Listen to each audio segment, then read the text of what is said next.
Delhi liquor విధాన రూపకల్పనలో అవినీతి ఆరోపణలు ఎదుర్కొంటున్న ఢిల్లీ ముఖ్యమంత్రి అరవింద్ కేజ్రీవాల్కి సుప్రీంకోర్టు ఈ రోజు అంటే సెప్టెంబర్ 13, 2024 బెయిల్ మంజూరు చేసింది. ఆయన్ని గతంలో సిబిఐ ఇదే లిక్కర్ విధానానికి సంబంధించి అరెస్టు చేసింది.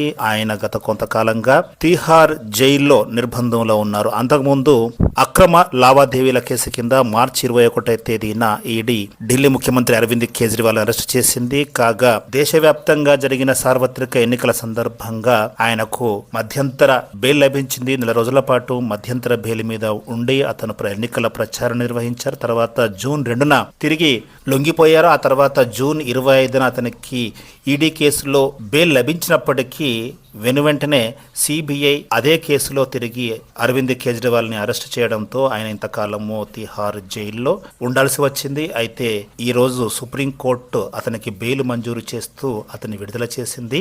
10 లక్షల పూచీకత్తు, 2 వ్యక్తుల ష్యూరిటీ, అదేవిధంగా కేసు గురించి బహిరంగ వ్యాఖ్యలు చేయరాదనే షరతులపై అతన్ని సుప్రీంకోర్టు విడుదల చేసింది. కాగా ఈ విడుదలను ఆప్ వర్గాలు స్వాగతించాయి. కాకపోతే ఇదొక గొప్ప విజయం కూడా వివరించాయి. సత్యమే గెలిచిందంటూ ఆప్ వర్గాలు చేసిన వ్యాఖ్యలు కావచ్చు, స్టేట్మెంట్స్ కావచ్చు కొంత ఆశ్చర్యానికి గురి చేస్తున్నాయి. అవినీతి ఆరోపణలు ఎదుర్కొంటున్న వ్యక్తికి బెయిల్ వచ్చినంత మాత్రాన అవినీతి మరకలు పూర్తిగా తొలగిపోయాయని చెప్పలేము. పూర్తిగా కేసు విచారణ నుండి నిర్దోషిగా బయటికి వచ్చినప్పుడే సత్యం గెలిచినట్టుగా భావించాలి. కానీ కేవలం బెయిల్ మీద వచ్చినంత మాత్రాన సత్యం గెలిచిందని చెప్పుకోవడం ఇది ఆపు నేతలకు ఇది ఏమాత్రం తగదని బీజేపీ శ్రేణులు చెబుతున్నాయి. మరి ఇంతకాలము ఆయన జైలు వాలాగా ఉన్న కేజ్రీవాల్ ఇప్పుడు బెయిల్ వాలాగా మారారు తప్ప ఇందులో మార్పేమీ లేదు.